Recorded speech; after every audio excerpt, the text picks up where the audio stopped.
Ask Jesus now. పరిశుద్ధులు ప్రియులైన దేవుని పిల్లలందరికీ యేసుక్రీస్తు నామములో శుభవందనాలు తెలియజేసుకుంటా ఉన్నాను. మా చర్చ్కి ఒకసారి బ్లైండ్ స్టూడెంట్స్ అంటే బ్లైండ్ స్కూల్లో ఉండే స్టూడెంట్స్ అందరూ విద్యార్థులే అనమాట. వాళ్ళందరూ ఒకసారి చర్చ్కి వచ్చి మంచి పాట పాడారు. అంటే కానుకలు పట్టే టైంలో వాళ్ళు మంచి పాట పాడారు. తర్వాత వాళ్ళకి ఏదైనా సహాయం చేయాలనుకున్న వాళ్ళు చేయొచ్చని మా పాస్టర్ గారు అనౌన్స్ చేశారు. చాలామంది వాళ్ళకు తోచింది వాళ్ళని సహాయం చేయడానికి ఇచ్చారు. అయితే అందులో ఒక అమ్మాయి చాలా బాగా పాడింది, చిన్న పాప, తనకు ఒక 12 or 13 years ఉంటాయేమో. తనని నేను బయటకు వచ్చేస్తూ ఒకసారి తన బొగ్గల్ని పట్టుకుని గట్టిగా లాగి వచ్చేసాను అనమాట. అంటే నాకు చాలా ముద్దు వచ్చింది ఆ పాప. ఇంటికి వచ్చేసిన తర్వాత వాళ్ళు ఏం చేశారంటే, మామూలుగా చర్చ్లో కొంతమంది ఇళ్ళకి వెళ్ళి వాళ్ళని కూడా విడిగా మేము వాళ్ళు ఏమైనా మాకు సహాయం చేయగలం అడుగుతామంటే మా పాస్టర్ గారు మా పేరు చెప్పారంట. అయితే వాళ్ళందరూ కలిసి 2 ఆటోస్లో వచ్చారు. వాళ్ళందరూ వచ్చేటప్పుడు వాళ్ళు దిగుతున్నారు, వీళ్ళు మీ ఇంటికి వస్తున్నారని పాస్టర్ గారు ఫోన్ చేసి మాకు చెప్పారు. సరే వాళ్ళు దిగుతున్నప్పుడు నేను గబగబా వచ్చి ఆటోలోంచి దిగేటప్పుడు మళ్ళీ ఆ పాపే, చిన్నదనమాట, అందరికంటే 12-13 ఏళ్ళు ఉంటాయి, తనకి చెయ్యిచ్చి నేను దింపుతుంటే వెంటనే ఆ పాప నా చేయి పట్టుకోగానే వాళ్ళ సార్తో, సార్ నేను ఇందాక చెప్పానే నా బొగ్గల్ని ఇలా అని ముద్దు పెట్టుకున్నారని, తనే ఆవిడే ఈమె అని చెప్పింది అనమాట.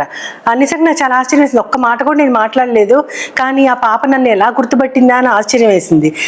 అప్పుడది నేను మర్చిపోయాను. వాళ్ళతో మాట్లాడేసి వాళ్ళకి సహాయం ఏదైనా చేయాల్సింది చేసి పంపించాను. కానీ తర్వాత ఇటీవల కాలంలో నేను ఒక మంచి కొటేషన్ చూశాను. అదేంటంటే, kindness is the language which deaf can hear and blind can feel అని. అంటే దయ చూపించటం, ఆ దయ అనేది ఒక భాష అంట.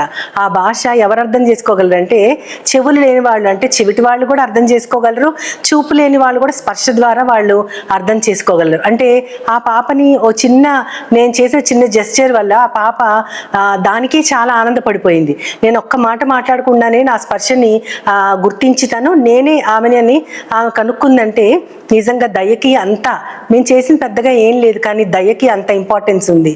అయితే ఈ దయ ఎవరి లక్షణం అంటే, మనుషులమైన మనకి అసలు దయే ఉండదు.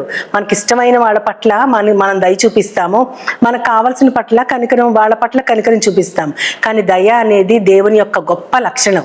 ఎందుకంటే మనకి ఆత్మఫలముగా 9 లక్షణాలు చెప్తారు, అందులో కూడా దయ ఉంటుంది. అయితే ఇది మన ఆదికాండంలో చూసినప్పుడు, ఆదికాండంలో అవ్వమ్మ గారు ఏమంటారంటే, తనకి మొట్టమొదటి కుమారుడు కయ్యను పుట్టినప్పుడు యెహోవా దయ వలన నేను ఒక మనుష్యుని సంపాదించుకున్నాను అనని ఆమె అంటారు. అన్నప్పుడు అది యెహోవా దయ వలన అనగానే ఎందుకు ఆమె అలా అంది అంటే, దేవుడి దగ్గర నుంచి వాళ్ళు దూరపరచబడ్డప్పుడు, ఏదైనా వనంలోంచి వాళ్ళు పంపివేయబడ్డప్పుడు దేవుడు ఆమెతో ఒక మాట అంటారు, నువ్వు చాలా ప్రయాసపడి నీ గర్భవేదనని మిక్కిలి హెచ్చిస్తున్నాను, నువ్వు ఎంతో ప్రయాసతో పిల్లల్ని కంటావని చెప్తారు ఆయన. అయితే ఆ ప్రయాస అంతా అయిపోయిన తర్వాత కేవలము దేవుని దయ వల్లనే నేను ఈ మనుష్యుని సంపాదించుకున్నాను అని ఆమె చెప్తా ఉంటుంది అనమాట. అంటే దేవుని దయ ఉంటేనే నేను ఒక బిడ్డ నాకు పుట్టాడు అని ఆమె ఎంతగానో సంతోషపడుతూ, దేవుని దయ అనే మొట్టమొదటి మాట మనకి బైబిల్లో అక్కడే కనపడతా ఉంటుంది అనమాట. చాలా మంది దేవుని దయ వలన అనేటటువంటి యాడ్జెక్టివ్ లేకుండా ఏం మాట్లాడరు. నిజంగానే దేవుని దయ వలన ఇలా ఉన్నామా, ఆయన దయ వలన ఇలా ఉన్నామని చాలా మంది చెప్పుకుంటా ఉంటారు. అయితే ఇది దేవుని లక్షణం అని ముందుగా చెప్పుకున్నాం.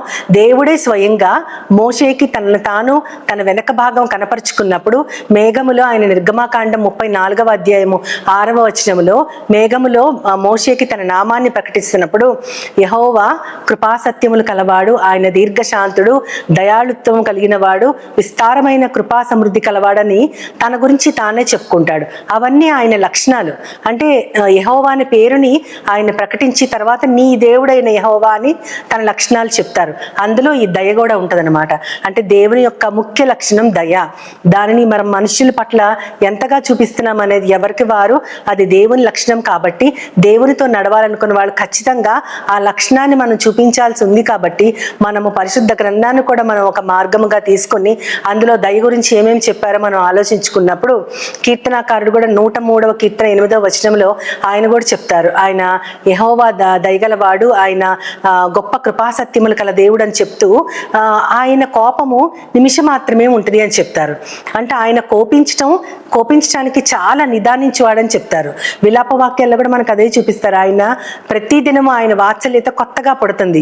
నేను ఒక్కొక్కసారి ప్రార్థన చేసినప్పుడు ఇదే అంటాను, మమ్మల్ని చూసి మాకు ఏదైనా దయచేయాలంటే మమ్మల్ని చూసినప్పుడు మాపై నీకు ఎలా దయ కలుగుతుంది అయ్యా, మేము చేసే కార్యాలు ఏవి కూడా మంచివి కాదు, అయినా సరే మమ్మల్ని ఇంకా దయదలుస్తున్నావు అంటే నీ వాత్సల్యత కొత్తగా పుడుతుంది అంటే ప్రతిరోజు మనల్ని చూసినప్పుడు కొత్తగా ఆయన మన పైన ఆయనకి ప్రేమ పుడద్దంట.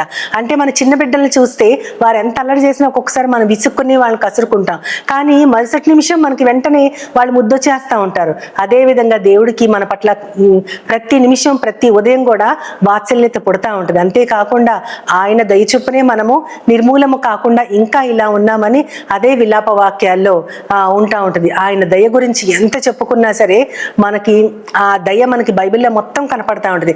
ఆ దయ చొప్పునే తనకున్న ఏకైక కుమారుణ్ణి ఆయన మనకు అనుగ్రహించారు. ఆయన కూడా యేసుక్రీస్తు వారు కూడా దయను పొందేవారు ఖచ్చితంగా దయను చూపించాలని కొండ మీద ప్రసంగంలో చెప్తా ఉంటారు. మనకి దయ గురించి చెప్పినప్పుడు దావీదు మహారాజు గారు గుర్తు రావాలి. ఎందుకంటే దావీదు మహారాజు గారికి ఉన్న ఒకే ఒక గొప్ప ప్రాణ స్నేహితుడు యోనాతాను. యుద్ధములో సౌలు కుమారుడు యోనాతాను ఇద్దరు ప్రాణాలు కోల్పోయినప్పుడు అప్పుడు సౌలుకి ఆ యోనాతానుకున్న ఒక్కగానొక కుమారుడు మెఫీబోషేతు. ఈ మెఫీబోషేతు తను పడిపోయి కుంటి కలవాడైపోతాడు. అతను ఎక్కడో వెళ్ళిపోయి మాకీర్ అనే ఒక అతని ఇంట్లో ఉంటాడు. అక్కడ ఉన్నప్పుడు దావీదు గారు మళ్ళీ తన సింహాసనాన్ని పొందినప్పుడు ఆయన ఈ యోనాతాను కుమారుడు ఎక్కడున్నాడో కనుక్కొని ఆ మెఫీబోషేతుని మళ్ళీ తన సన్నిధికి రప్పించుకుంటారు. కానీ తను చాలా భయపడతా వస్తూ ఉంటాడు.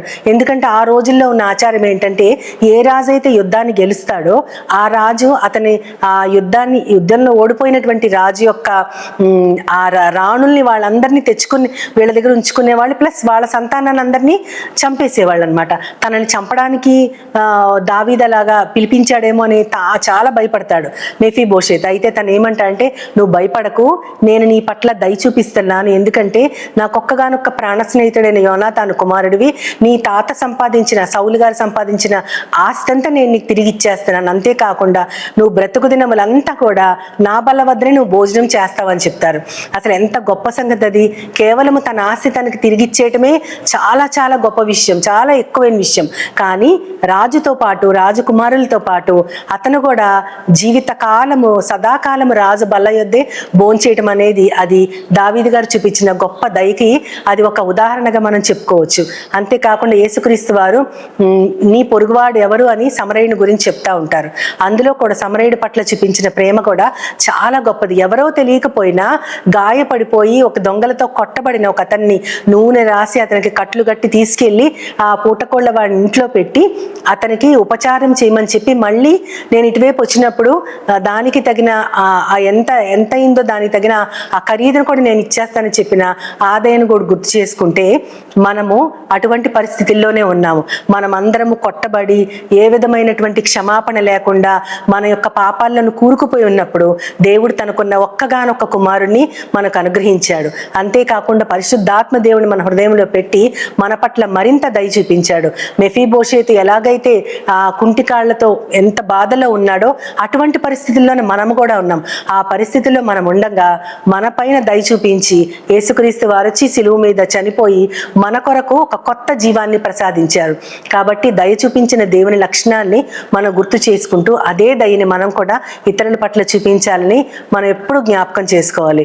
అప్పుడు దేవునికున్న ఆ లక్షణం ఆయన కుమార్తెలమైన మనం కూడా చూపించాల్సి ఉంది. కాబట్టి అటువంటి దయని మనం అందరం కూడా ఆయన కన్నులలో యోగ్యత కలిగినటువంటి జీవితాన్ని జీవించడానికి ఆ దయని పూర్తిగా సంపాదించుకుందాం. దానికోసం చిన్న ప్రార్థన చేసుకుందాం. మహోన్నతుడా, మహాపరిశుద్ధుడు అయిన ప్రియ పరలోకపు తండ్రి, నాయన దయ గురించి మేము చెప్పుకునేటప్పుడు దయతో నిండినటువంటి నువ్వు మా కోసము మేము తప్పు చేసి నీకు వ్యతిరేకముగా అవిధేయులముగా ఉన్నా సరే మమ్మల్ని రక్షించడానికి మేము ఇవ్వలేనటువంటి విమోచన క్రయదానాన్ని ప్రవ్వా నీ కుమారుడి రక్తం ద్వారా మమ్మల్ని కొనుక్కుని నువ్వు ఒక నిత్య జీవాన్ని మాకు అనుగ్రహించావు ప్రవ్వా.